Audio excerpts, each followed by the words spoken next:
मंदी के दौर में अगर रियल एस्टेट की चाल थमी नहीं तो इसकी अकेली वजह थी अफोर्डेबल हाउसिंग। सरकार भी इस सेगमेंट के महत्व को समझती है और यही वजह है कि इस साल बजट में अफोर्डेबल हाउसिंग के लिए कई ऐलान किए गए। रियायतों के बाद डेवलपर्स तैयार हैं इस तरह के कई प्रोजेक्ट्स को लॉन्च करने के लिए। आखिर किन लोकेशंस पर लॉन्च होंगे सस्ते घरों के प्रोजेक्ट और किस तरह की तकनीक इसके लिए डेवलपर्स अपना रहे हैं, देखते हैं रिपोर्ट।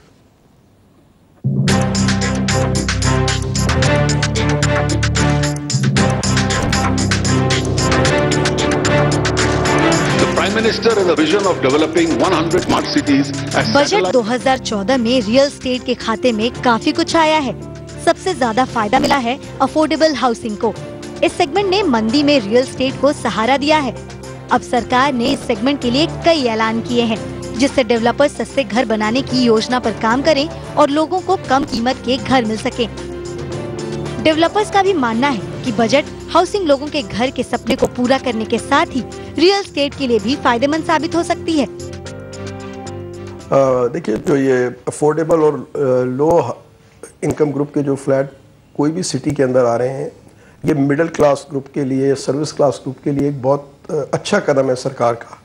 और गुड़गांव के अंदर आपने देखा है कि अभी गवर्नमेंट ने लास्ट एक साल पहले लो हाउसिंग ज़मीन की पॉलिसी निकाली थी, जिसके अंदर उन्होंने 1000 फुट का कारपेट एरिया का फ्लैट का फिक्स प्राइस किया बिल्डरों के साथ 4000 रुपये। तो हम बिल्डरों ने एक रिप्रेजेंटेशन दी है और कि भाई हम और इसको लो मिडिल ग्रुप और लो इनकम ग्रुप के फ्लैट्स हम बना सकते हैं, सब्जेक्ट टू कि अगर सरकार हमारे को लैंड एक्वायर करके दे। दरअसल इस साल बजट में अफोर्डेबल हाउसिंग के लिए ग्राहकों के साथ ही डेवलपर्स को भी काफी सस्ता कर्ज देने का ऐलान किया गया था। इस ऐलान के बाद डेवलपर्स सस्ते इलाकों में जमीन खरीदना शुरू कर चुके हैं।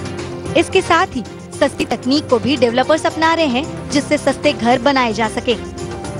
Tata housing, ADS infrastructure, Bhartiya group, Anantraj जैसे डेवलपर्स 5 से 20 लाख तक के सेगमेंट में घर बनाकर देने के लिए जमीन की तलाश कर रहे हैं। जानकारों के मुताबिक इस सेगमेंट में घरों की जबरदस्त डिमांड है।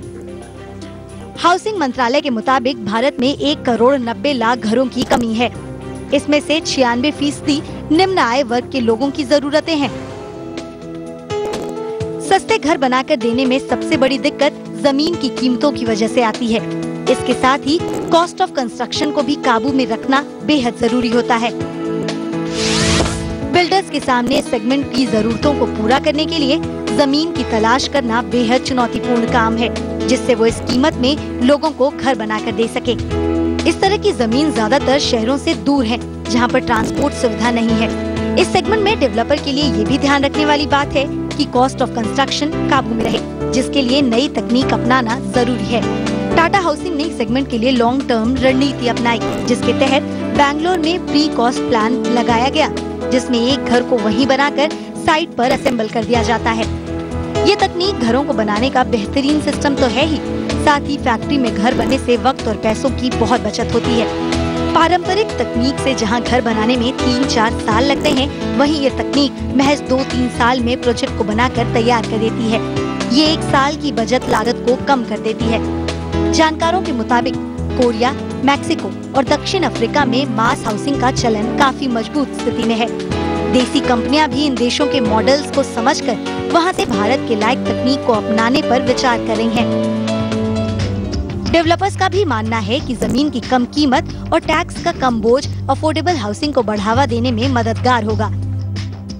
हमें अफोर्डेबल हाउसिंग लाने के लिए सस्ती जमीन चाहिए, गवर्नमेंट से सहूलियत चाहिए ईडीसी आईडीसी के रिडक्शन के लिए, हमें सरकार से सड़क बिजली पानी चाहिए उस प्लॉट तक, और उसके बाद एग्जेम्पशन चाहिए टैक्सेस में, एग्जेम्पशन चाहिए ड्यूटीज़ में, ताकि हम जो वर्ल्ड की बेस्ट इंटरनेशनल टेक्नोलॉजी ला सके हिंदुस्तान में, और सस्ते से सस्ती कंस्ट्रक्शन टेक्नोलॉजी पर हम घरों को कंस्ट्रक्ट कर सके। अब आपको बताते हैं कि कंपनियां किस तरह से इस मॉडल पर काम कर रही हैं और दिल्ली के नजदीक किन लोकेशंस पर सस्ते घर मिल सकते हैं। एडीएस इंफ्रास्ट्रक्चर में बुलंदशहर में 10 लाख से कम कीमत के 400 अपार्टमेंट्स बनाए हैं। अब कंपनी मुरादाबाद, कानपुर, सहारनपुर और भिवाड़ी के नजदीक इस तरह के प्रोजेक्ट्स बनाने की योजना पर काम कर रही है। कंपनी का दावा है कि इस तरह के प्रोजेक्ट्स के निर्माण के लिए उन्नत तकनीक अपनाने से पहले उन्हें एक खास मकाम तक पहुंचना होगा। फिलहाल कंपनी की खुद की कंस्ट्रक्शन टीम प्रोजेक्ट के नजदीक ही कच्चा माल जुटाकर खर्च कम करने का प्रयास कर रही है। दरअसल ये वॉल्यूम गेम है, जहां पर प्रति यूनिट प्रॉफिट बेहद कम है, लेकिन मकानों की संख्या ज्यादा होने से बचत हो जाती है। अलग अलग कंपनियां अलग अलग मॉडल्स पर काम कर रही हैं।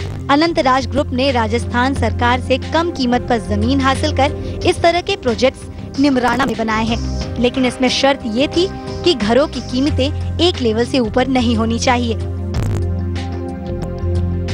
जानकारों के मुताबिक टियर 3 शहरों में जल्द ही इस तरह के और प्रोजेक्ट्स के लॉन्च देखने को मिलेंगे। बजट हाउसिंग जो इस बार ऐलान किया गया है, उसके साथ मैं ये समझता हूँ कि भारत के जो बी टाउन्स और जो देश का आवाम के लिए ये बेनिफिट मिलेगा। छोटे शहरों में डेवलपर जो आज तक शायद मेट्रोज पे ही कंसंट्रेट करते थे, वो अब छोटे शहरों में जाएंगे, छोटे छोटे प्रोजेक्ट बनाएंगे, और जो लोगों के पास घर नहीं है, मासेस के लिए ये एक बजट हाउसिंग 10 लाख का, 12 लाख का, 15 लाख का मकान बनाने में सक्षम होंगे। डेवलपर्स कीमतों को कंट्रोल में रखने के लिए प्रोजेक्ट के सबसे महंगे आइटम यानी जमीन पर संभल कर खर्च कर रहे हैं। इसके लिए जमीन मालिकों से करार करके उनके साथ मुनाफा भी साझा किया जा रहा है। इस तरह के प्रोजेक्ट के साथ सबसे बड़ा जोखिम यही है कि अगर मंजूरियों में देरी हुई तो डेवलपर्स को मिलने वाला मामूली मुनाफा भी हासिल करना मुश्किल हो सकता है। ऐसे में सरकार भी इस तरह के प्रोजेक्ट्स को बढ़ावा देने के लिए जितनी जल्दी मंजूरियां देंगी, उतनी ही तेजी से लोगों को भी घर मिलेंगे और डेवलपर्स का भी उत्साह बना रहेगा। आदित्य के राणा के साथ ब्यूरो रिपोर्ट, दिल्ली आज तक।